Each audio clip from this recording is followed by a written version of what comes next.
I received news that my father-in-law has terminal cancer. He said, since you're his son, you should figure out a way even as a struggling working-class couple. My sister-in-law didn't bother visiting or being present during his final moments. My father-in-law had something he desperately wanted to give me, but when he handed it over, I was handed something outrageous. Furthermore, my father-in-law said the following: "There's one more thing that I've been hiding from you. My name is Linda, and I'm 45 years old. I have been working as a part-time employee since my younger days. At a caregiving facility, I became a full-time employee a few years ago, and I have been working there ever since. James and I grew closer after he received guidance during his early days, and we eventually got married after an office romance.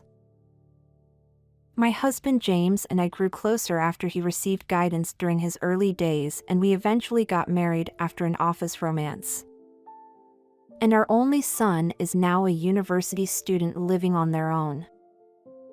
They have become independent and I have fully dedicated myself to my work now. My mother-in-law passed away a few years ago due to cancer. Then, one day, we received the news that my father-in-law also had terminal cancer, which was inoperable. I wonder if our family has a cancer-prone lineage. I should be careful too. I listened to James murmuring like that, and we headed to the hospital. Wait, where's my sister? Seriously, again? I listened to James murmuring like that. We met up with my father-in-law and entered the examination room to hear what the doctor had to say. Even though my sister-in-law Karen had been informed in advance by both James and me, on that day, she didn't show up for the doctor's discussion. When we later checked, we found that Karen had actually replied to the message. I couldn't believe my eyes as I saw that. Why do I have to go and hear such things? When we later checked, we found that Karen had actually replied to the message. Just leave your sister alone. It's pointless to say anything to her. Even so, your father-in-law is important. Maybe your sister-in-law just doesn't fully understand the situation. Even though my sister-in-law Karen had been informed in advance by both James and me, on that day, she didn't show up for the doctor's discussion. No, it's inconvenient for you to come all of a sudden. But Karen didn't let me into the house. Do you understand the reason for my visit? If so, at least listen to what I have to say. Perhaps it happened to be her day off today, but I could hear Karen's husband's voice from behind her saying, "Just send that person away quickly." Annoying. Despite the unpleasantness of Karen and her husband's attitude, I started talking about my father-in-law's illness in front of the entrance. If it's about that, I already heard it over the phone. Was it necessary to come here and tell me in person? Karen's words struck a nerve. I had intended to leave the matter to James since it was about my in-laws, but with the combination of her attitude, I couldn't help but speak up.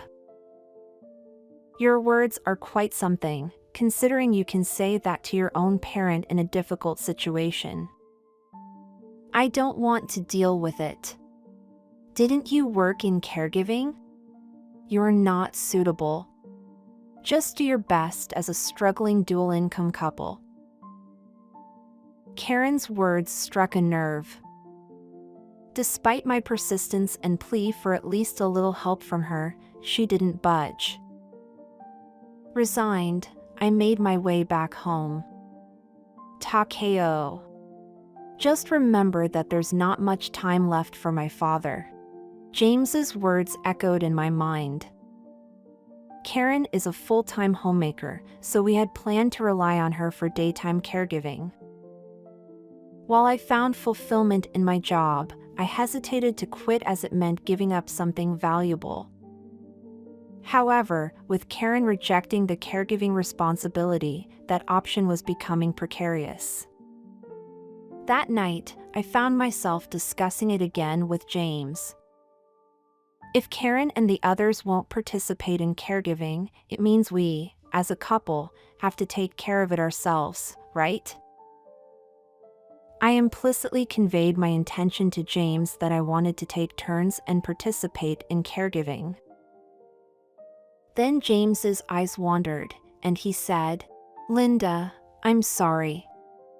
I don't intend to burden you with my father's caregiving, but if I also become fully occupied with that, we'll be in financial jeopardy.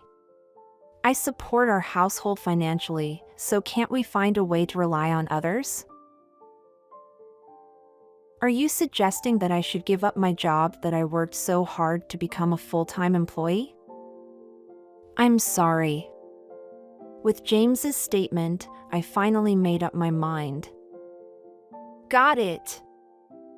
I can always return to work. But the time with my father-in-law is already limited, right? Leave it to me regarding my father-in-law. The next day, I explained the situation to my boss and offered to resign at the end of this month. And so, the caregiving for my father-in-law began. The problem was not just the caregiving. We took on the caregiving responsibilities and it put us in a financial bind. My father-in-law only had minimal insurance coverage and couldn't cover the miscellaneous expenses. I can't rely on Karen in that state. But my father-in-law frequently expressed his gratitude to me. Heard you quit your job? I'm sorry and thank you. Rather, it's me, the daughter-in-law, who should apologize. Please don't hesitate to tell me anything.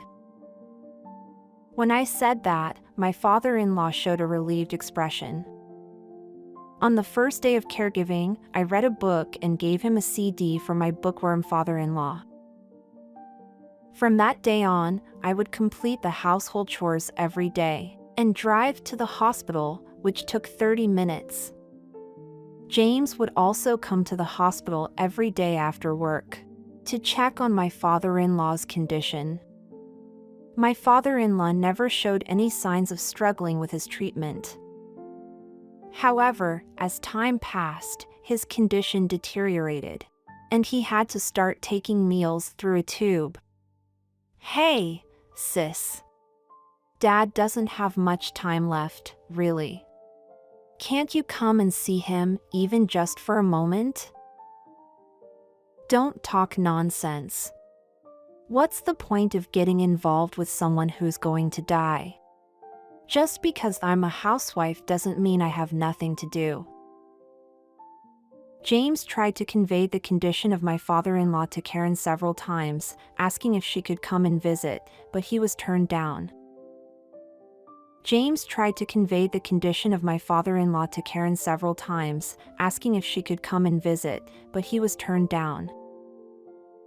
Eventually, James started finishing work early to come to the hospital. I tried to create time for James and my father-in-law to be alone together, so we spent our days killing time at the hospital store when James was around.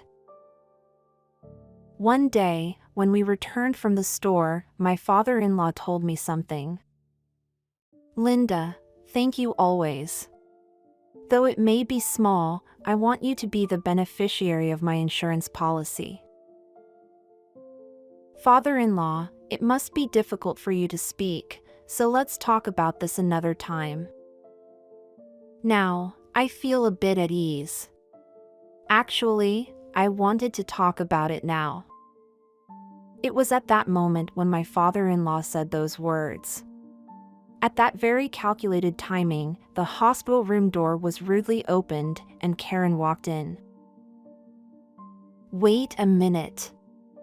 I can't allow someone else to be the beneficiary of the insurance. I absolutely won't let it happen. Fine. Can I leave only this insurance for Karen then? More easily than I had expected, my father-in-law yielded to Karen's words. I wasn't coming here for the money, but honestly, I thought Karen was being audacious. However, apart from the insurance money, let's give everything else to you and James as a couple. If Karen promises that she won't do anything for you and James in exchange for receiving the insurance money, then that's fine. What are you saying? That's more than enough. Besides, there's no other substantial property anyway, so I'll give everything to my brothers. Karen, who was supposed to have come to visit, left these words behind and quickly went home. As I watched Karen's back as she left, I couldn't help but feel puzzled and bewildered about why she had come to visit at this timing. James and the others were laughing in a strange manner. While James was understandable, it was surprising to see my father-in-law laughing so innocently. It was somewhat unexpected. Karen fell for it completely, James said. I told her that there was an important matter from father, and I contacted you in advance, sis. Karen, well, she didn't even come when our mother was critically ill. She's a troublesome daughter, my father-in-law said with a wry smile. Father asked me to bring this from our family home, James said as he handed a locked safe to my father-in-law. Quietly, my father-in-law opened it and took out a cash card from inside. He then handed it to James and me. This is the property other than the insurance money. I want you two to use it. I looked at the balance in the passbook and I felt my legs go weak. Why did you hide it all this time? I didn't have any money, and I didn't want to burden you both even more. I didn't want Karen to find out by us suddenly spending lavishly. After saying that, my father-in-law took a moment to catch his breath. I wanted to give it to Linda, who took care of me despite my limited time left. Of course, since he's the eldest son, I had always planned to pass it on to him from the beginning. Linda, thank you so much for being with me. As I listened to my father-in-law's heartfelt words of gratitude, my eyes welled up with tears. We had no reason to refuse, so we accepted the passbook from him. Soon after, my father-in-law's condition deteriorated even further. We informed Karen, but she never came to visit. As my husband and I watched over him, my father-in-law suddenly opened his eyes. We have something important to tell you. Actually, there's one more thing I've been keeping a secret. Determined not to miss my father-in-law's final words, we approached him closely. In truth, my father was a famous writer. I was born out of wedlock, so nobody knows. Gradually, within my father-in-law's words, there was a quiet, strained breath mixed in. My writer father left me a considerable fortune. My father-in-law mustered his last bit of strength and handed me a piece of note paper. On that paper, an unfamiliar address was written. However, it was evident that it was a town where affluent people resided. When I fall asleep, go to this place. They will surely welcome you. With those words, my father-in-law closed his eyes slowly and peacefully drifted off to sleep. Until the end, Karen didn't participate in his care or assist with the funeral arrangements. However, later on, when Karen found out that we had inherited a substantial fortune, she became furious. She broke the promise she made with my father-in-law and stormed into our home. This thief! It's not too late even now, so share it with us. In fact, consider it as compensation for all the trouble and hand it all over. Sis, cut it out. You've never done anything for Dad or Mom all this time, so what right do you have to say anything? You stay quiet. Don't even mention that pathetic insurance money. Who would be happy about it? I must have become quite emotional, as I ended up throwing a nearby coffee cup. In that moment, James instinctively shielded me and ended up injuring his head. Upon witnessing that, I quickly called the police. Karen fled the scene, but due to being in a panic, she was making suspicious movements while driving. The police stopped her and informed her that there had been a report filed. And after a while, Karen was taken away by the police. Karen resisted the police until the end, hurling verbal abuse. When the police told her, "If malice is proven, your charges will become more severe," Karen finally calmed down. James had bleeding from his face, so it seems that it will be considered as an assault charge rather than a physical injury charge. Even if he is not indicted, James was determined to pursue a civil lawsuit at the very least. And thus, our long yet short journey through caregiving issues and inheritance problems has come to an end. After my father-in-law passed away, 3 months later, James and I arrived at the location mentioned in the final note we received. At that place, there stood a magnificent mansion. When we rang the doorbell, a woman came out from inside, and she escorted us to the living room. The woman explained that this mansion had belonged to my father-in-law. This person had been working as an assistant while my father-in-law resided in this house, and she has been entrusted with the management of the mansion on a regular basis. After giving us a tour of the house, the assistant said, "This is from your father-in-law," and handed us an envelope before leaving. Seems like something out of a drama, doesn't it? I said, exchanging glances with James. When we opened the envelope, inside was a letter. The letter consisted of about 2 pages, and to summarize its contents, it stated that we were free to do as we pleased with this mansion. If Karen were to find out about this, we were uncertain about what she might do, so we firmly pledged to keep it a secret from Karen. After that, I returned to work. Perhaps due to the shortage of caregivers, I have been surprisingly welcomed by my colleagues, which makes me happy. As for that house, we currently have no plans to use it as our residence. We intend to cherish it as precious memories with my father-in-law and protect it together.